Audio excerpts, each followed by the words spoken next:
சரணமையப்பா. ஹரிஹர சுதனையே சரணமையப்பா. ஐயப்ப பக்தர்கள் ஐயப்பனுக்கு 41 நாட்கள் விரதமிருந்து வழிபட வேண்டும். பின்பு சபரிமலையிலே வழிபட்டால் அத்தனை நன்மைகளும் கிடைக்கும் என்று சொல்லியிருந்தோம். எதற்காக 41 நாட்கள் விரதம் இருக்க வேண்டும் என்பதற்குண்டான காரணத்தை நாம் அறிய வேண்டும் அல்லவா? 12 வயது பாலகனாக இருந்த மணிகண்டனை வஞ்சகமாக காட்டுக்கு அனுப்பிய ராணியும் மந்திரியும் 41 நாட்கள் கடும் துன்பத்தை அனுபவித்தனர்.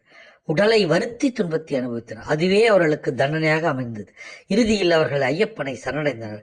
அவர்கள் இருவரும் விரதம் இருந்ததன் மூலமாகவே 41 நாட்கள் விரதம் இருக்கும் முறை அமலுக்கு வந்தது. தற்போது 41 நாட்கள் விரதம் என்பது ஒரு மண்டலமாக மாறி 48 நாட்களாக இருக்கிறது.